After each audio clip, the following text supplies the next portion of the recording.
saw it. We have thousands of people outside. I said, why didn't we get a bigger place? But who knows if this is all going to happen. You know, things are going on that are amazing. But I don't know if you saw, I just came here. We drove through thousands and thousands of people, and I feel badly for those people. Do we have speakers outside? Huh? Does anybody know? Do we have speakers outside? They do? Hello, outside. We love you outside. Oh, boy, that's a lot of people. I couldn't believe it. But we have that all over. I mean, we get these crowds that are incredible.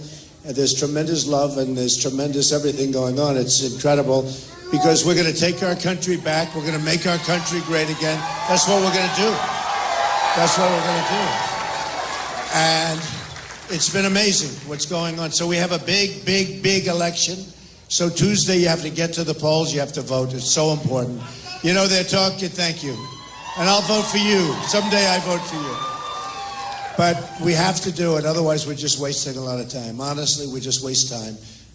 You know, Ohio has plenty of problems. Believe me. Your real estate taxes are through the roof. And you know what they did is they try not to raise taxes, but they raised everybody's real estate taxes. So the tax increase is absolutely a disaster. And your governor, as you know, voted, when he was a congressman, voted for NAFTA, which is absolutely, you know, Ohio has never, ever come back from that. And yesterday I was in Cleveland, and you had Ford left, and you had Eaton left on the other side. Yeah, sit down, everybody. What the hell? Just sit down. Sit down. We could be here for a long time. I love it, man. We'll be here for a while. I think I have to come back because, in fact, what we're doing.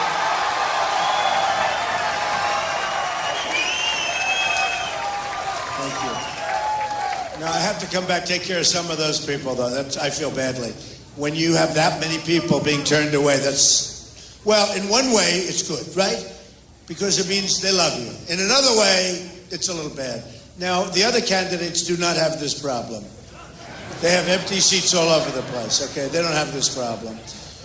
So Kasich voted, as you know, for NAFTA, and now he wants to vote for Trans-Pacific, which is TPP, which is going to be worse than NAFTA, where all of the things that I've been talking about for years, monetary manipulation, it's what they do with the devaluation makes it impossible for our businesses to compete. All of these countries are going in, and believe me, China's lurking in the background. They're watching. They're not in it, but they're watching, and they're going to go in through the back in a couple of years, and they'll steal it all. So you better be careful, and I hope they don't approve it, but Kasich is in favor of it. No good. Now, today I watched him on television, and I like John. You know, he's a nice guy, but he said, did you see some of Trump's speeches? No, I haven't seen them. Oh, he's the only person in America that hasn't seen them. And so I said, did you see him? No.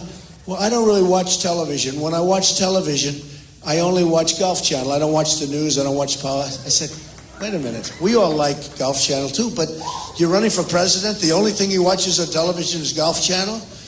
So he's not going to do the job, okay? Not going to do the job. We have so many problems with this country. We have so many problems, and we're going to make this country so great, so strong. We're going to build up our military. And we're not going to use our military. We're not going to have to use our military, hopefully. But nobody's going to mess with us. We're going to take care of our vets. The vets are very important. They're our great people. We got to take care of our vets, right? These are great, great people. Thank you, Dara. I love that sign. Look at that beautiful sign. Thank you. Boy, that's incredible. I tell this story, and it's sort of an amazing story, but a very, very good friend of mine is a very successful guy, and he always, he hears about, how many people you're speaking in front of today, Don? I say 21,000 people in Dallas, 35,000 people a couple of weeks ago in Alabama. He said, how do you do that? This is one of the most successful guys. And I said, you know, I don't really know, and I'm not a big note person. I don't read speeches because I don't like to. I do. It's easier to read speeches, but you want to put everyone to sleep, just read speeches, right? Plus, you can't comment on things like Golf Channel, you know, with Kasich, with Golf Channel. because you don't put that in the speech because it's too current. I just heard it a couple of hours ago. But he said, how do you do it? And I really mean this. There's such love in these stadiums and these rooms, and there's such love. They took this room just very quickly because we just wanted to come up here and say hello. You know, I used to work in Cincinnati, and it's true. The Queen City. I love Cincinnati. But I worked here, and I tell the story. I wrote about it in, I think, The Art of the Deal, but I wrote about it, and it was great. Am I right? And it was a great feeling. My father and I, we bought a job called Swifton Village, and it was very sick. It had, I think, 1,164 units, and I spent my entire summers, 2 summers, working. I loved the job. I loved Cincinnati, I must tell you. I really loved it. And we bought it for very little from FHA, Federal Housing, and sold it for a big profit. And we got out and we sold it, and now I know the area hasn't been very good, but at least we were able to predict that. But I tell you, it was a great experience. It's sort of like a baseball player gets the first hit, or a golfer sinks the first 3-foot putt or something, and it gave you confidence because it was, I was very young when I did that job, and it was my baby, and it was just an amazing experience. And I just loved the whole deal. And then I also got very familiar with the people of Kentucky. And, do we have people? Yeah. But I loved them. And by the way, who won Kentucky recently, right? Right? Trump. So, but I used to drive as a young guy. I used to drive.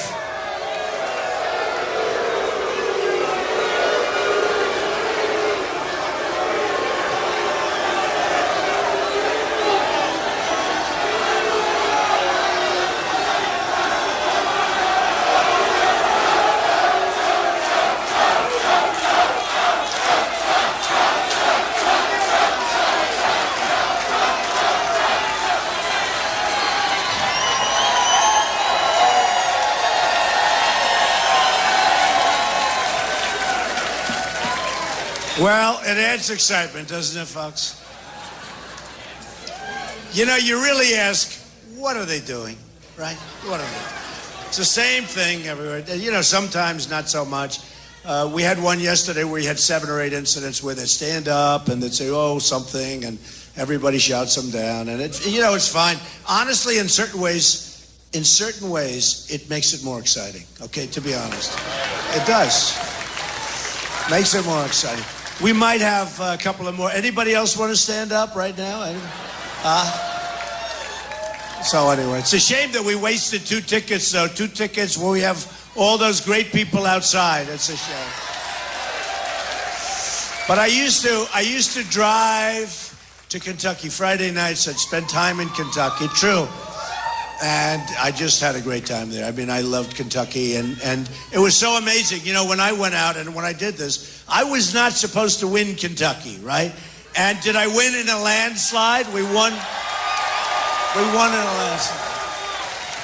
So they must have remembered me in Kentucky when I was young, and they said, we're going to give him our vote, but it was amazing. But Ohio is so important. That Tuesday vote is so important because if we can do that, I think we're going to do great in Florida. Polls came out in Florida today, which are fantastic. Now, who knows? But who knows? I mean, I think we're going to do very well. Look, they have an absentee senator. He's absentee, totally. He's got one of the worst voting records in the last 25 years in the Senate. He doesn't vote. They put him in. He's a young guy. They put him in, and he goes out. You know who I'm talking about, right? Who am I talking about? Little Marco. Marco. But he got a little nasty with me for a while, but that's okay. He got nasty. They all get nasty, and then you end up winning, and you just forget about them. We got nasty with him, too. In the last debate, my daughter and my wife, they said, just let them say whatever they want. Let them all say whatever they want. Act presidential. I said, I can't do that. When they come at you, you have to go back. Don't we agree? I mean, what are you going to do, stand there? You can't do it. You have to hit them back. And you hit them hard enough, all of a sudden they collapse. Think of it. Every person, we started off with 17. Now we're down to a few, and I'm certainly a couple are getting out very soon. but including the governor. The governor here didn't win one state yet. And he's not allowed. He didn't qualify. I don't know. Is this a big story? It doesn't seem to be a big story. I don't understand it. He didn't qualify in Pennsylvania. He didn't have the signatures. Does anyone know that? It was just announced he didn't qualify in Pennsylvania. So if he doesn't qualify in Pennsylvania, he shouldn't be running on Tuesday, right? I mean, I think. So anyway, hey, look, that's his problem. Hopefully we can just beat him. Who cares if he qualifies in Pennsylvania? But he is somebody, and he's been very nice to me. I've been very nice to him. But he does this nice routine. Yeah, I want to be the grown-up in the room. I want to be. But he didn't start out that way. Do you remember the first two debates? He came at me. Oh, and I said, wait a minute, what's this? And he came at me viciously. And I'm telling you. And that's why I remember, because, now he's been the last probably 6 or 7 or 8 debates. He's been going, well, I'm the guy that's the grown-up. I want to be really nice. Take a look at the first two debates. Remember when I went after him? I said, you ran Lehman Brothers into the ground and it almost destroyed the world. Don't tell me about that. And all of a sudden he sort of shut up, but he was vicious, which is okay. He's a governor. They're supposed to be a little bit vicious, right? But now he's, playing the good guy. And then I had some commercials done in New Hampshire. So I'm up in New Hampshire, which I won also. I love New Hampshire. I love those people. I love New Hampshire. The problem, New Hampshire has a big problem. And I told him I'm going to take care of this problem. New Hampshire is a tremendous problem with heroin. Can you believe it? New Hampshire is such a beautiful place. It's so pristine. So, the trees and the beautiful little roads and the countryside.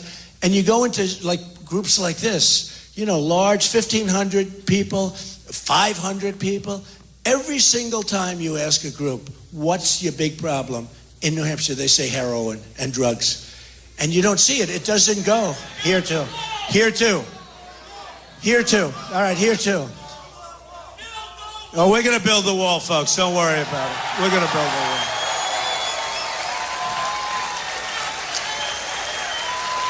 Think of it. We get the drugs, they get the money. Not a good deal, right? Not a good deal.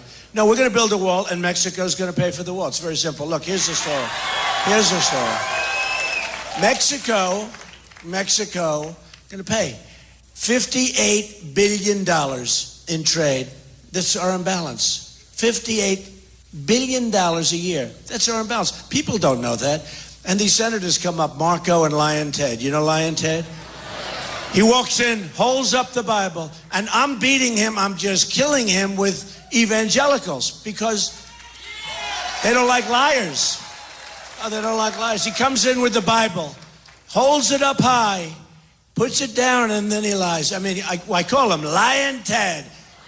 And you know why he hasn't? He was supposed to win South Carolina because I think it's 68% evangelical. And Trump got the evangelicals. And that was the day after the Pope scolded me. But the Pope was told by Mexico that Trump wants to stop the border, and the Pope didn't like that. And the Pope really, I said, sort of interesting. So I'm getting ready. They're getting ready for the vote in South Carolina. And my people come up, Mr. Trump, we have a problem. This is the day before the vote. And I said, what's the problem? They said, it's the Pope. I said, the Pope? I said, that's a big problem, right? The Pope, I like the Pope. I do like the Pope. I said, why? What did I do with the Pope? I said, let me ask you, is it a good thing or a bad thing? They said, not good. So the Pope hit me because he didn't like the fact that we're going to close up the borders. And people are going to come in, but they're going to come in legally. They got to come in legally. Okay. So, and the drugs that are poisoning our youth, they're not coming in, folks. They're not coming in. So anyway, okay, that's a long story. So I get this thing, and they say the Pope, and because he was with Mexico, and I like Mexico, and I have a lot of respect for their leadership, much smarter than our leadership, and that's why, we can't make good deals because our leaders are not smart when it comes to trade, minor things like trade, military, healthcare, Common Core, all these things. They're not too good at any of it, okay? They're not good at anything. You want to know the truth. But so I get a call, say, the Pope. So then I saw the Pope was sort of angry because he was told by Mexico that I wanted closed borders. The Pope didn't know that tremendous crime is coming across the border, that drugs are pouring across the border, and just didn't know. I mean, he would, and the next day he was so nice. The next day the Pope was so terrific, and he did something. He issued something. I don't think it was exactly an apology. I don't want an apology, but he was great. We went to the polls, and I won South Carolina in a massive landslide. And Lyin' Ted got very few votes, and that was supposed to be his deal. But people don't know, they just don't like it when people lie. You remember with Ben Carson, by the way, who endorsed me yesterday, which was great. And remember in Iowa where Ben Carson was running, and all of a sudden the rumor was going out all over the place that he left the race. He didn't leave the race. Lyin' Ted said he left the race. He's not, and so vote for him. And you can't do that. You can't do that. And then right after the election, he went and apologized to Ben. A lot of good that does. They should have disqualified him. You want to know the truth? They actually should have disqualified him. And they had it down many different ways. So anyway, we're going to run, and we're going to do some incredible things, and we're going to bring our country back, and we're going to bring it back in every aspect. And frankly, Hillary is a disaster, by the way. You know that, a disaster. And despite all of the stuff you see with Bernie, it's not going to be Bernie, it's going to be Hillary. But unless the FBI does its thing, because she's got a problem. Anybody else, look at all the people that were so badly hurt by doing much less than she did, including General Petraeus, a good guy, destroyed. He was destroyed for doing much less than what she did. So let's see what happens. I'm sort of predicting that certainly they would have done it already if they're going to do it. How can they let her run and then all of a sudden do it? So let's see what happens. But I know she's probably doing okay. Did you ever see anybody embrace President Obama like she's embracing him? Oh, the president is great. He's great. We love this plan. We love that plan. We love everything. She loves everything. TPP, interestingly, she originally liked it. Now she doesn't like it. She wants, and then if he wants it, she's going to want it again. So I don't know what if you know his position, his position is I like it. So I assume she likes it because everything that he wants. Now, why is she being so nice to the president? They didn't like each other for years, right? So why? Do you know? That's right. That's right. She wants to... Yeah. For him? For him, yeah, a trade. She'll pardon him, and she'll make him Supreme Court judge. Oh, that's interesting. Hey, he might just executive order himself into that position. You never know. I mean, nobody ever heard of executive orders until this guy came along. And he doesn't do it where you get a group of people in the room and you make the deals. And you always make good deals for your side, but you make like Ronald Reagan and Tip O'Neill. But anyway, so look, we have so many problems. One of the problems actually is that problem, Supreme Court. If a Democrat gets in, you already lost in losing Scalia. That was a terrible thing because he was a great guy. But nobody ever thought that was going to happen. I mean, that came out of the blue. They were thinking others that were older, and they were thinking others, all of us, and that's the way life is. Things happen. You have no idea it's going to happen. That's the way life is.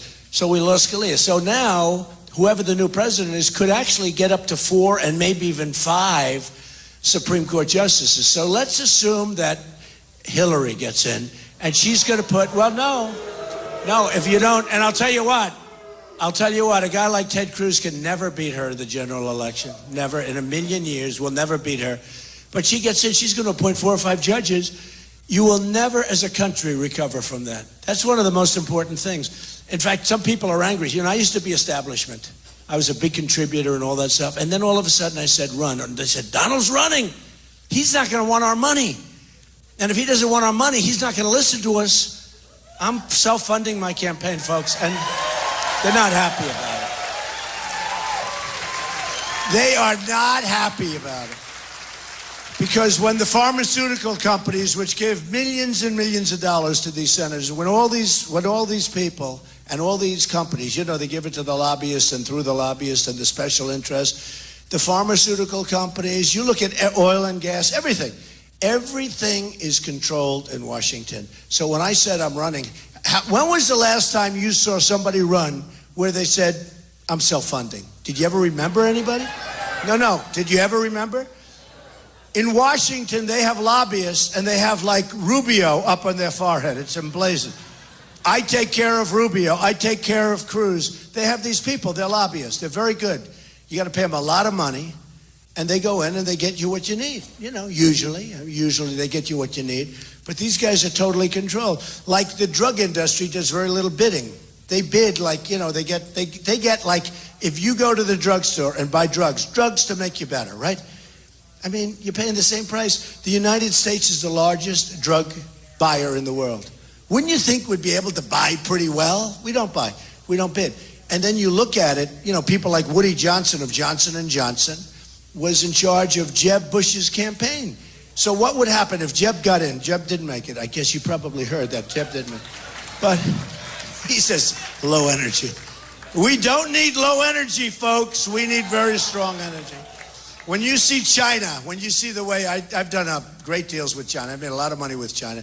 When you see China coming at you, and you see Japan coming at you, and you see Mexico, you saw Vicente Fox the other day, right? Where he used the F-bomb. Nobody reported it. They didn't care if he used the F-bomb. Can you imagine if I said what he said? I told people this morning it would be the electric chair. I wouldn't be here right now. It's true. But he said, we will not pay for the wall, which made me actually happy because 2 years ago he said, we won't allow a wall to be built. So now we've already got the first. He's allowing a wall. But he said, we will not pay for the you-know-what wall, right? And they're going to pay. And the reason they're going to pay, very simple, with the kind of money that we lose on Mexico in trade, with a trade imbalance, when you have a trade imbalance of $58 billion a year, a $10 billion wall is peanuts, right? So when these guys come off the stage, you don't really mean that Mexico's going to pay for the wall. I said, of course they're going to pay for the wall. But Vicente Fox was so angry when he did that interview. I don't know, I think it was with CNN. Was it with CNN? They're all back there. Look at them. What a lot of... The most dishonest. You know who's really dishonest? The New York Times.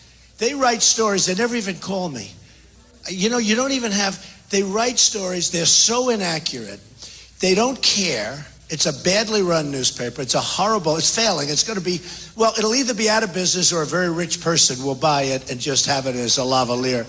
But the New York Times is the worst newspaper. They do a big story. They won't even call you for a comment. They don't care. And when you call them because you want to comment, like I had a person recently for something, call. No, we don't want your comment. We don't want to comment. They write a story. And then it's all wrong, and they couldn't care less if it's wrong. That's why I said we have to do something with the libel laws, folks. You have to, when you're libeled, you have to be able to go and sue a newspaper and get them to change, and in addition to that, get some money. Now, that's not freedom of speech. That's not to change. All we want is for them to be honest. But when you have a dishonest newspaper like the New York Times, you have to be able to sue them. You have to be able to do it because the level of dishonesty, and that's why I talk about so many of them, but the level of dishonesty of the press is beyond belief. Far greater than you would ever think. Believe me, because you don't see it as much. I see it. I see it. They do stories that are so bad, that are so wrong, and knowingly wrong. They do it for headlines. They do it for whatever. And they're all having a hard time. You know, they're losing money. But a lot of them are losing money because people have given up on them. Like, for instance, I go around, and whenever I talk about the media, the place always stands up and boos the hell out of the media. They're less popular than politicians, which is pretty amazing when you think of it. So this forum is really cool. I haven't done this in a while. I love doing this. I love this forum. The problem is you don't get that many people in the room. That's, you know, it's got to be a little more intimate, but I love doing this forum. So what I want to do is we'll take some questions, and then I'm going to come back because we're going to have to do a much larger room because I feel so guilty about what we have over there. I mean, really feel guilty about all the people outside, many of whom we told to just leave, I'll come back. Even if I come back after the election, I'm coming back, okay? Well, let me put it this way. If I win, I know I'm coming back.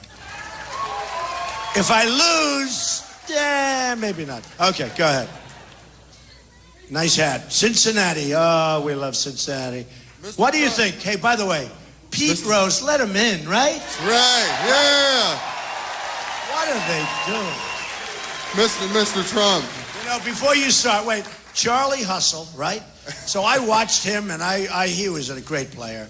And it's so ridiculous. Don't you think he's paid the price? First of all, he didn't bet on he bet that he would win, not on the other team or anything, right? But look, he's not supposed to do it. It's a terrible thing, all that stuff. How long has he been waiting? Like 30 years, 35 years? He's got more hits than anybody. He was so good. I still remember when he went into second base and he took out Doug Harrelson, right? Right? That was the name of the second baseman. Good. That means still good. But, you know, we got to let Pete Rose into the Hall of Fame. And, you know, Charlie Hustle, if I were the commissioner, honestly, I would do it. He would be so popular. I have never met a group, even people that just used to root against him, which was hard to do because he was really good. But even people that used to root against him, they'd say, let him in. And I don't know what Major League Baseball is doing. Who cares? But let Pete Rose into the Hall of Fame. Do you agree with that? Better agree. Okay, go ahead. This guy agrees. I can tell you with that hat on. I love you, Donald Trump, man. You're the future of America. Thank you, man. Thank you. I just real quick. I've been waiting 17 hours to see you today. I got here. Unbelievable. I got here 11 o'clock last night. I was the very first one here. And I just wanted to know, and I didn't get front row, I'm in the second row, but with that said... Were they here before you? No. Right? That's pretty good. I would love to get a picture with you before I leave today. I'll do that. Thank you. Okay, thank you. Go ahead, right over here. Hi, I'm Robin from Cincinnati Soldiers Support, and I have a very special person here with us today, Mr. Keith Maupin, and I think everybody in this room knows who Mr. Maupin is. Where? Mr. Keith Maupin. Keith, stand up. Hey, Keith! I'm going to let Keith ask the question. A lot of courage, right? Keith is a veteran, and his son was captured in Iraq, and he was killed. And Keith would like to ask you a question because we all know that that you support our veterans, POWs, more than anybody by everyone far. else. Mr. McCain, he went through years of trying to get his son back. John McCain would not help him. We know that you would help our POWs. John McCain has not helped a lot of people like he should. That I can tell you. That's true. Go ahead. How are you doing? How are you? Sir. Nice to see you. Go ahead. I come here because you made a comment to John McCain. Okay. That you don't think that captured soldiers are heroes. Oh, no. I never did that. Well, what I want you to do is just clarify that for me because I think it's important for all these people here. Yeah. And for a lot of veterans that's in Ohio, especially Ohio. And I know what you were doing. You know exactly what I was doing. But I wanted you to explain they are heroes, that. Just so you understand, and real heroes, okay? You know that. Thank you. Oh, that's for me. Wow. Thank you. Very nice. I like that. Thank you. You know that, okay? Thank you. Thank you very much. Appreciate it. Okay, who else? Go ahead. Mr. Trump, I have 4 sons in the Army, and my one son is a nurse psychiatric practitioner dealing with the PTSD. He tells me every day that my son, Lieutenant Kordick, is overwhelmed dealing with this. What are your plans to help him out? And he does want to support you. You're talking at the VA? No, he actually is a lieutenant in the Army. He's a nurse practitioner, psychiatric nurse. Right. So he's the one they see first. And the biggest issue, he says, that no one in the VA, very few of them, understand what they have gone through. He's telling me that it's better that they have some help. They need more help on the psychiatric side to help him transition these soldiers out. And he has none. He says he's totally overwhelmed. And he says we got to get the soldiers who are unemployed, who don't have jobs. He said, I would love to have them help me to deal with this. And there's nobody else. And one other quick thing. We need a new first lady since Nancy's gone. Okay, well. So, that is such a big problem, and I hear it from so many different people. And also, I mean, the big problem is with the VA. It's horribly run. It's a corrupt enterprise. It's really corrupt. And you look at what's going on in Phoenix with the VA, it's a disaster, a complete disaster. We're going to take care of the problem. They are having a tremendous problem with that. I fully know it. I fully understand it. We're going to do something about it. We have no choice. We have to do something about it. The truth is, we have to treat our veterans much, much better. Our veterans are not being treated well, right? Thank you, man. Thank you. How about over there, the young man in the middle? Go ahead. You get up together? Good. I like that.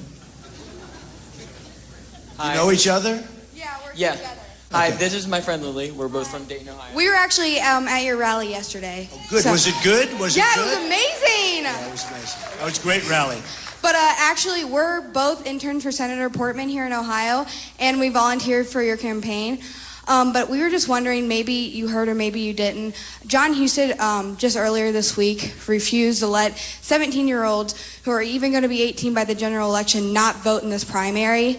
And I know that a lot of young voters, a lot of people we talk to support Bernie or Hillary, and he is a Republican. So what do you feel about Well, that? you know, interestingly, we have a lot of young people. They don't talk about it. You saw yesterday and you see all the time, and yourselves. We have so many young people at these rallies. It's incredible. Look even here. Look at this. Look at all these. Oh, stand up, all you young people. Now look at. No, we have.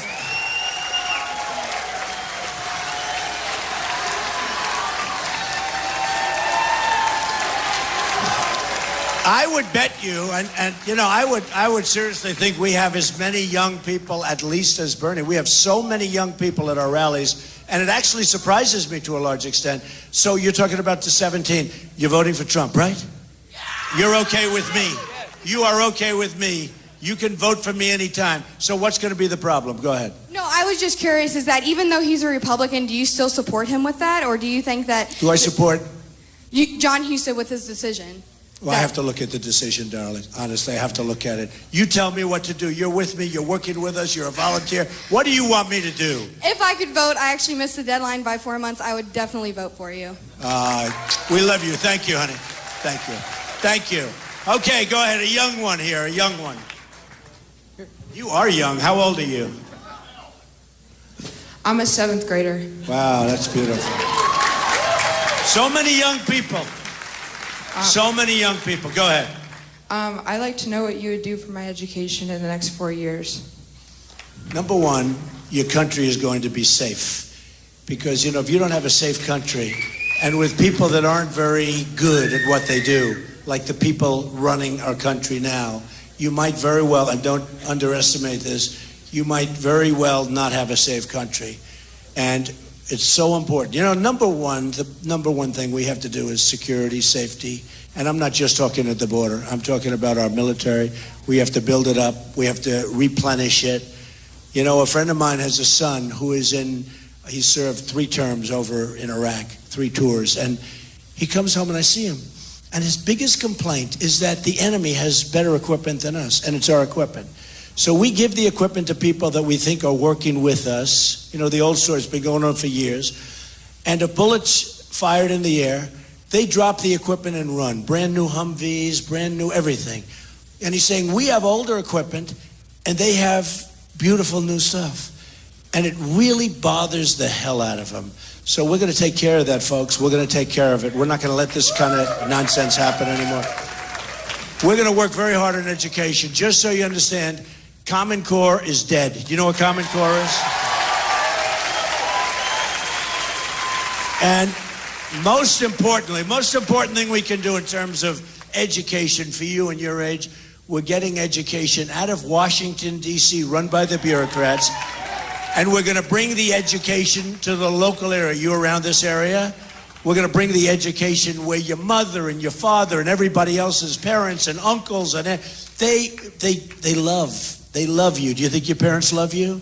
Huh? They run it with love, okay? In Washington, and look, not everybody's bad, but you basically have bureaucrats that want to make, you know, they get a lot of money, and they don't know what's going on in Cincinnati, and they don't know what's going on in Ohio. So we're getting rid of Common Core, and it's going to be dead, and we're going to have local locally based education, and you're going to see a big difference. Big difference. All right? Very important. Good question. It's actually a great question. Okay, how about over here? What about you? Right there, red.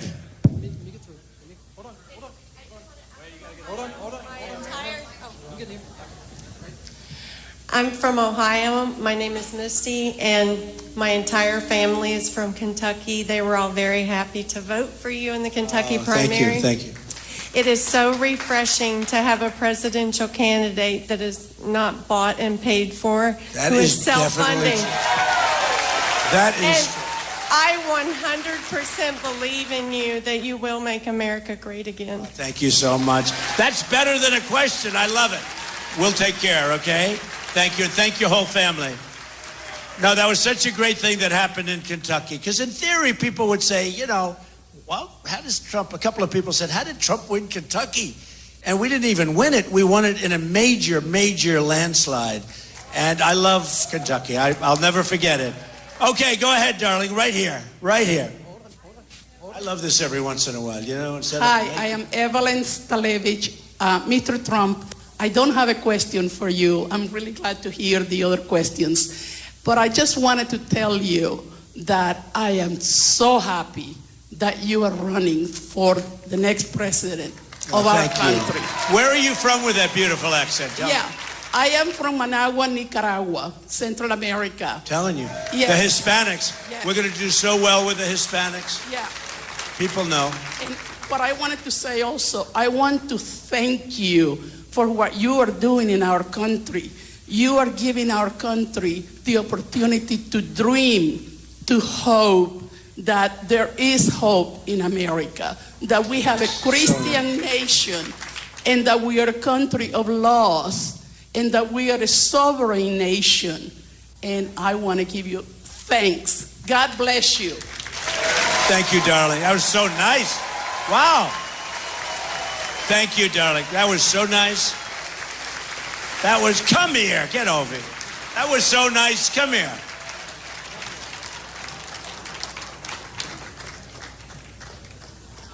That was so nice.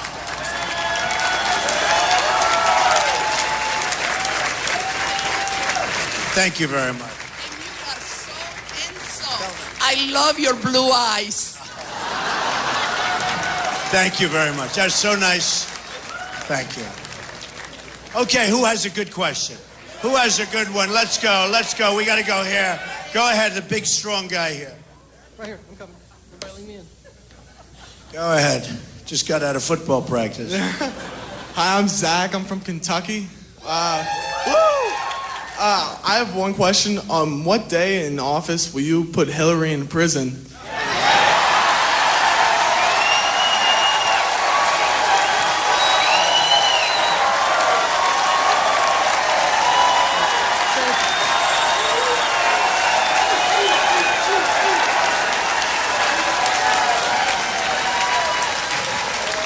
So, there's a 6-year statute of limitations, I guess.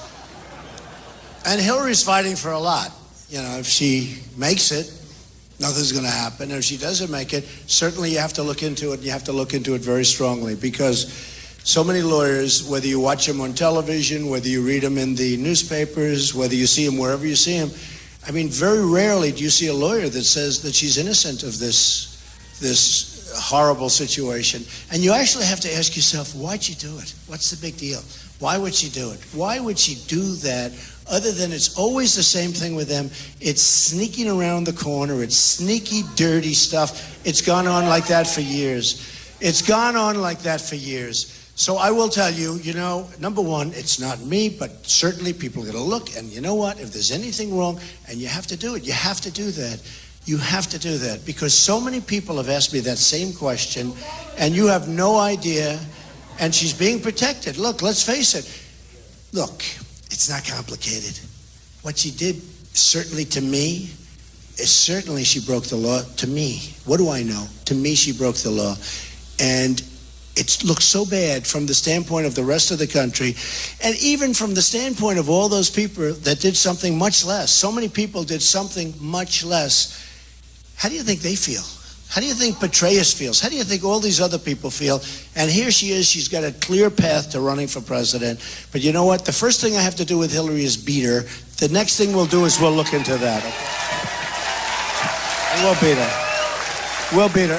And you know, it's interesting. We haven't even started on her yet. I got to finish off we have to finish off the deck. We have to finish off the deck. And the best thing you could do, honestly, your governor, remember, NAFTA, get rid of this. Look, just don't get rid of him. Let him be governor. One other thing about him. He runs for president. He's lived in New Hampshire forever.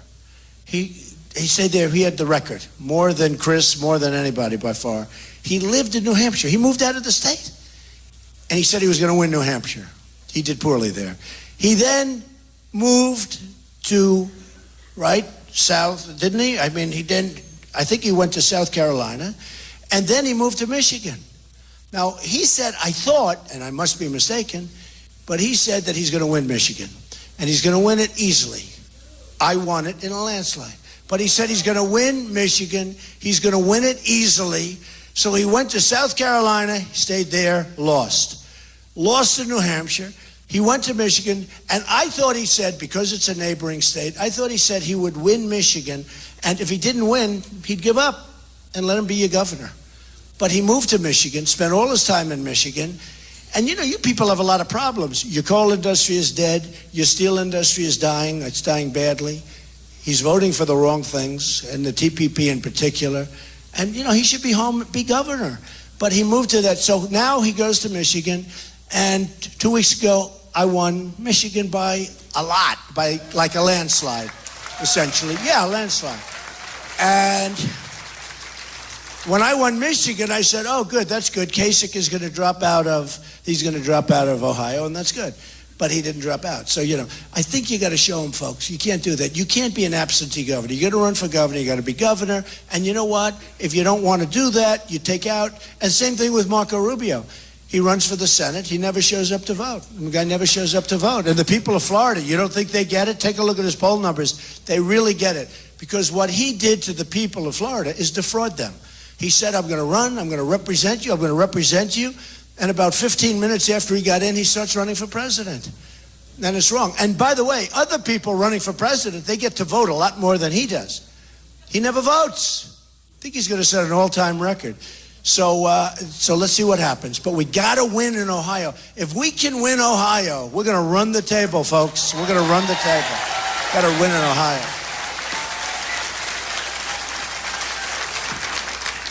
Go ahead. Give her that mic. You just shout it out. Go ahead. You got it. Yeah. Go ahead.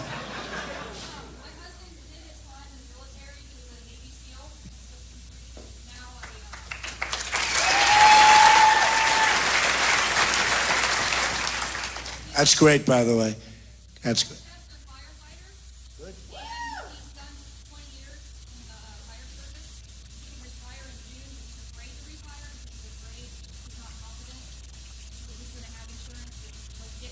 A lot of people are in that same. They want to retire. They're afraid that they're not going to have anything to go by. They think their insurance companies are going bust. They think a lot of problems. Look what's happened with the stock market going down. Did you get affected by that? By the stock market going down? In terms of values, you've been affected. A lot of people have been affected. So go ahead. What's your question? We're going to make this country so strong. We're not going to stand for losing $500 billion a year with China, for losing $58 billion with Mexico, for losing hundreds with Japan. We're going to make our country strong again. You know, our military, okay? Our military, everyone sees our military budget. They don't realize we take care of Germany. Nobody even probably knows that. We take care of Japan. Do you know that if we're attacked, we have a treaty with Japan. If we're attacked, Japan doesn't have to help us. If Japan gets attacked, we're in the Third World War. We have a new war going on, okay? Now, what kind of deals are these? What kind of deals? But we take care of Japan. We take care of South Korea. I love all these countries. I think it's great. Except we owe $19 trillion. Can't do it.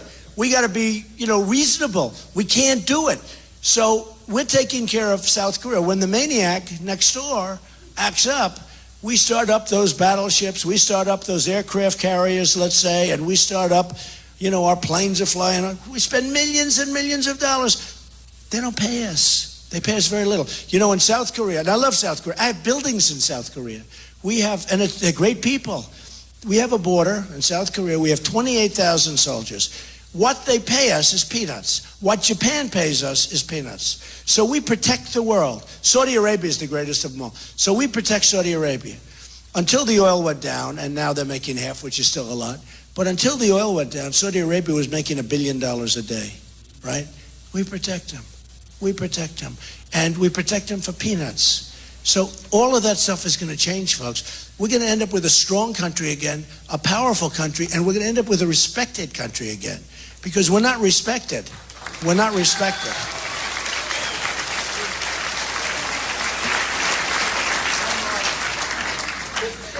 All right, 2 more questions. Come on.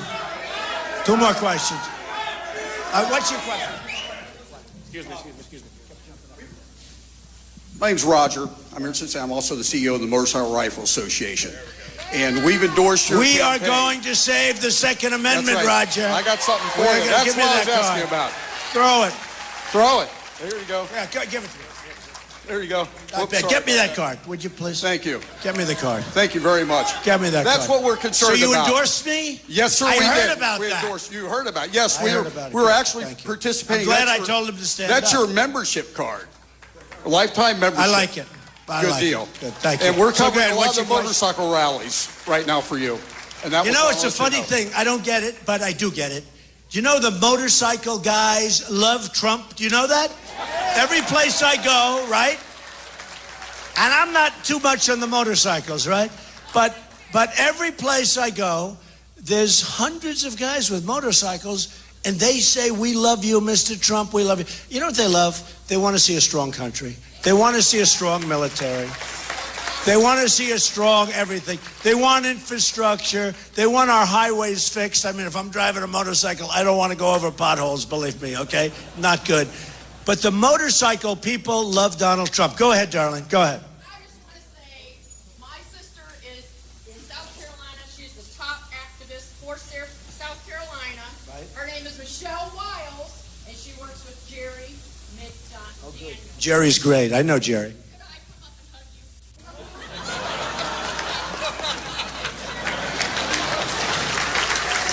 Come on. You know what? Let her come up here. Come on. Okay. How about one more? Who's got a good one? Wait, I have to get a hug. I have to get a hug. Come on. Come on. You're great. Say hello. She's fantastic. Thank you, everybody. All right, who's got a good one? Who's got a good one? Maybe I have to go back here, right? How about, who's got a good one? Who's got a nice one? Go ahead, sir. Go ahead, the two of you, right here. Go ahead.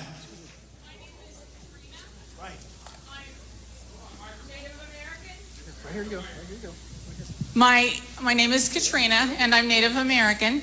Great. My native name is Woman Who Sees. Ah. Do you know that all of the other ethnic groups that we've supposedly done things to have been apologized to, that at no point the Native Americans have been apologized to? After you take the oath, maybe in the first month or so, you could say, "I'm sorry as I could be that we did what we did to you." Well, I'll certainly look into it. You know, I haven't been big on apologizing. You do know that, right? They complain Trump never apologizes. I'll look into it. We're going to do one more. I'm going to look into that. Okay, let's go. One more. Come on. We want a good one. Give me a fun one. Give me a fun question, okay? All right, go ahead. It better be good, because I don't want to leave with a bad question. Thanks for Come on. Worst thing you can do, you do well, you do great. Everybody's having a good time. And then we get a bum question. What are you doing? Just stay there. Go ahead. Relax. Go ahead. Okay, Mr. Trump. First of all, I want to thank you and your family, for stepping out in faith to take this country forward. I so far like this question. Okay. The second thing, and I know what impressed me the most about you is your strategic ability to get things done. If I was to ask you in a unified manner, because you got people on one side of the aisle, the other side of the aisle, which I disagree about the aisle anyway. I think we ought to be working together. But strategically, what could you do, or what do you see yourself doing in your plans to improve and bring leadership and dedication and integrity back to Washington, D.C.? Well, let me just tell you, and it's sort of the kind of question that's very important, not exactly the most exciting question, but you know what it is? You know what it is? Look, you have an ability to lead. You either can lead or you can't lead. And you can learn something about leadership, but basically you're a leader or you're not a leader. I'll get people together. We're going to make great deals. We're going to make conservative deals. We're going to make wonderful deals. We're going to get along with people. We're going to get along with Democrats. We're going to get along with liberals. We're going to make deals. You know, you can't have Obama, just everything he signs an executive order, and then they'll start getting thrown out by the courts at some point, and maybe not, because if the Supreme Court goes the way, I mean, all of these things will be upheld. But look, we need great leadership. We just discussed with this man's this great question, we're going to be leading on education. Get rid of Common Core. We're going to lead on education. We're going to lead on health care. We're going to get rid of Obamacare, repeal and replace. We're going to lead with our military. We're going to lead at the border. We're going to take care of our vets. We're going to do so good. And you know what's so important? We don't win anymore, folks. We don't win anymore. You know, you look at our country. When was the last time you saw victory with our country? We don't have any victory. We have a military, can't beat ISIS, right? Can't beat ISIS.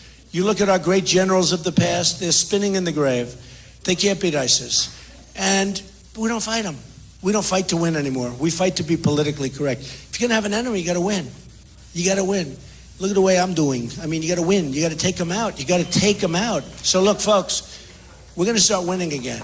We're going to be the smart country. Right now, we're not a respected country. We're going down. We're going in the wrong direction.